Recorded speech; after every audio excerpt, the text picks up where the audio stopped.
Wild about it. We have questions from you and comments from you on the text on YouTube channel at 365, and let's go straight to some of the calls as well. 254-339-1122. Raymond in Oklahoma, you're on Sikkim 365 Radio. Thanks for your call. Yes, I'm a huge Pokes fan. I'm just wondering what you guys think.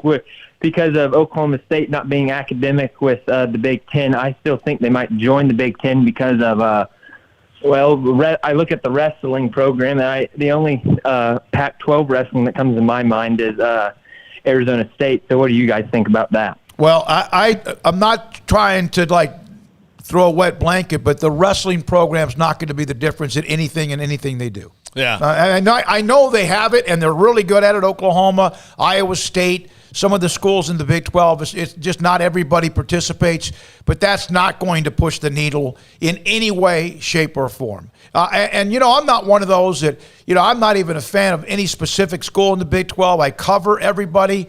I'm not going to sit there and go, well, Oklahoma State's this, or I'm not that kind of person. That happens when you have realignment. Like I said, everyone wants to compare their size.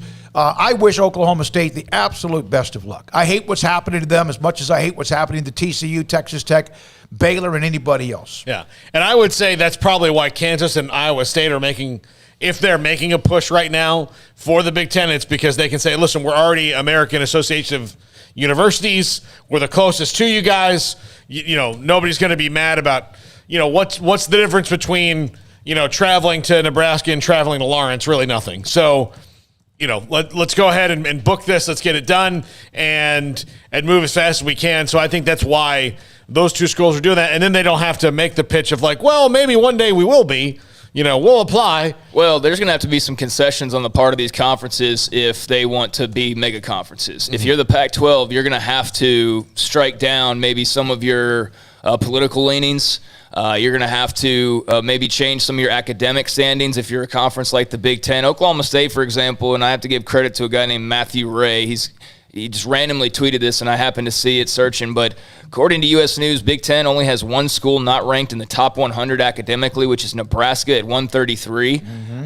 Oklahoma State's 187, according to U.S. News. So they're even farther out of that realm. So, again, if you're the Big Ten, are you going to be, concrete about a certain academic standing, or are you going to go hey, we could add a really good athletics program in Oklahoma State? If I'm the Big Ten, I would be interested. If I'm Oklahoma State, I would certainly be interested. I think the Big Ten would be a great fit. And to your point about wrestling, no, that's not going to be a sport that gets them into the mix, but it's one where they would fit in very well, and they would slide right into Big Ten wrestling and be like they'd always been there. So to that point, I think that, that would be a great fit for them, but it's not going to be a factor in what pushes them that direction. So, some of these standards are going to be interesting to see. Is the Pac-12 going to be as stringent about who they allow in? Is the Big Ten going to be as stringent about who they allow in? Because if not, then that opens the floodgates even more, and then you can, really start taking a look at, okay, Oklahoma State, despite maybe not having the same academic level, they could go to the Big Ten.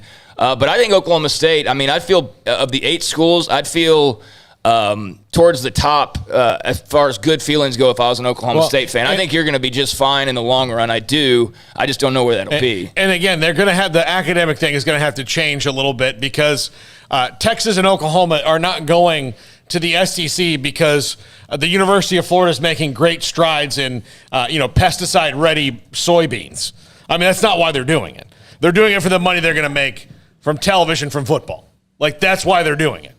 There's no other reason. It's not because, Vanderbilt's one hell of a school. No. And they do some great things. They're doing it because of football. So, again, if the SEC has decided to not, get in the weeds about this, the other schools shouldn't either. 254-339-1122. There's so much to get to. A South Carolina fan, Oklahoma fan, Auburn fan, and others from either YouTube, text line. We're going to do that. Let's take one more call. Randy Peterson from Iowa State's perspective. He covers Iowa State for the Des Moines Register. Longtime columnist and writer will join us at 3:30. Nicole Arbach and also Ralph Rousseau today on the National Perspective, Associated Press, and theathletic.com. Matt in D.C., you're on Sikkim 365 Radio. Thanks for your call. Hey, guys. Thanks for taking my call. Just two big things. One thing I think we all have to look back on is how did we get to this point? And one thing that jumped out at me immediately is the Big 12 has failed to win national championships for the last 20 years. And I did some research going back to BCS.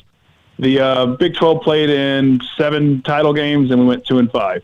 If we flip that to maybe 5-2, Oklahoma, Texas has a few more. And then let's just say OK State pulls out that 2011 title, K-State 2012, and maybe Baylor TCU wins another one. You got 6 schools winning national titles. And that's basically, I think, how we got here. Had we had 6 teams with national titles, we'd be making $50 million a year as a conference. But we didn't. That being said, moving forward, all I want to see this conference do is just be proactive, please. Just be proactive. Go expand. You have to. You know, I was looking at the AAC. Let's go poach some people if we have to. Just come up with a list of teams, big enrollment, big cities, whatever it is. Then go to the network and say, hey, here's our plan for expansion. This is what we want to do over the next 4 years. At the end of the grant of rights, we're going to have these 14 teams. Give us an estimate on what the TV payouts could be. Just have a plan. That's all I want. Just be proactive, guys. Thank you, Matt. Appreciate your call in D.C. Appreciate that. From John S. on YouTube, in terms of geography, the schools fly direct charter planes to each city, so flying is not a big factor anymore. From Centerpoint Media, Oklahoma, Texas fans should start chanting SEC at home games to get some practice. Yeah, that's what A&M did. That's what they did. When A&M, in fact, I remember this on a lot of the things that last year when they were still a part of the conference. That's what you do. That's what you do. And I'm sure that if, in fact, they lose Oklahoma and Texas in anything, the fans across the way might even say that as almost like as just being smart ass. Well, that's what teams do when they beat SEC teams in bowl games and national titles. They do that all the time. All right. Chanting SEC. Baylor fans chanted that against Vanderbilt at the Texas Bowl a few years ago. I mean, that's just because that was just like beating Alabama. But I mean, it's the chant that all SEC fans go with. So when you beat one or you're beating one, then that's the one you throw right back at them. So yeah, I'm sure there will be a ton of back and forth with that this year in the Big 12.